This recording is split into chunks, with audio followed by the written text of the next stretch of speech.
Olá, sou o professor Carlos Mendonça, de Direito Constitucional, e trago para vocês uma dica sobre o controle de constitucionalidade. Nós vamos falar especificamente sobre o controle de constitucionalidade das leis estaduais, principalmente quando há uma duplicidade de ações, uma tramitando no Tribunal de Justiça local e outra tramitando perante o Supremo Tribunal Federal. Bom, existem dois modelos de controle, o controle difuso e o controle concentrado. No âmbito do controle difuso, qualquer juiz ou tribunal pode analisar a constitucionalidade de uma lei, seja ela estadual, seja ela municipal. Quanto a isso, não há qualquer problema. A problemática vai surgir quando o Tribunal de Justiça, analisando uma ação direta de inconstitucionalidade, analisar a constitucionalidade dessa lei estadual em relação à Constituição Federal. Como é que a gente vai trabalhar essa hipótese? Acompanha comigo aqui na tela. Nós sabemos o seguinte, tá? No âmbito do Supremo Tribunal Federal, ele tem competência para analisar uma ADI, tanto em face de lei federal, quanto em face de lei estadual, tá? Mas aqui o parâmetro de confronto é a Constituição Federal de 88. Nós temos a ação declaratória de constitucionalidade, nesse caso apenas em relação à legislação federal. O Supremo não analisa a ação declaratória de constitucionalidade em relação a leis estaduais. No âmbito de um Tribunal de Justiça, tá? O Tribunal de Justiça, ele pode analisar uma ação direta de inconstitucionalidade, usando como parâmetro a Constituição Estadual. E aí nós vamos se deparar com duas situações. Se é uma norma de reprodução obrigatória,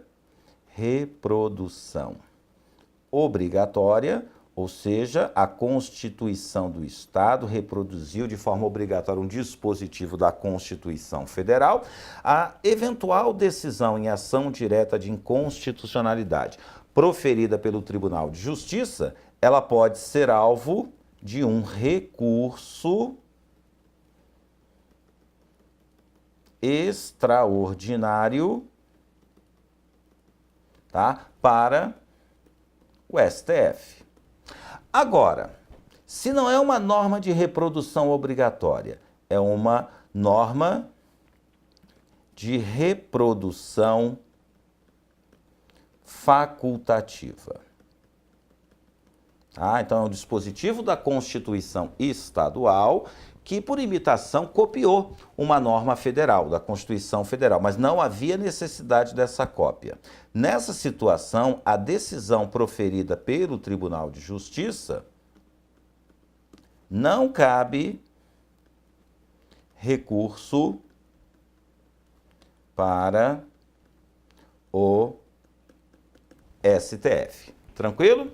Tá, agora vamos imaginar que tramitem paralelamente uma ação direta de inconstitucionalidade, tá, de uma lei estadual em face da Constituição Estadual, e aí me refiro a uma norma de reprodução obrigatória, e ao mesmo tempo tramita perante o Supremo Tribunal Federal uma ação direta de inconstitucionalidade desta lei estadual, agora usando como parâmetro a Constituição Federal. Bom, se as duas ações estiverem tramitando, a decisão que tramita no Tribunal de Justiça, ela vai ficar sobrestada, aguardando a decisão do Supremo Tribunal Federal. Tá? Aí quando o Supremo Tribunal Federal, por exemplo, declarar essa lei inconstitucional, isso vai então vincular a decisão do Tribunal de Justiça, até porque vai perder o seu objeto. O curioso é que, se o Supremo Tribunal Federal, em sua ADI, considerar a lei constitucional, a ação que tramita no Tribunal de Justiça, ela pode prosseguir, tendo em vista que o TJ local pode declarar a lei inconstitucional utilizando outros fundamentos. Tranquilo? Então é assim que se dá o controle de constitucionalidade de leis estaduais, quando eu uso como parâmetro a Constituição estadual. Mas o importante é quando essa Constituição estadual reproduz de forma obrigatória preceitos da Constituição Federal. A gente fica por aqui e se encontra numa próxima dica. Até lá, um forte abraço.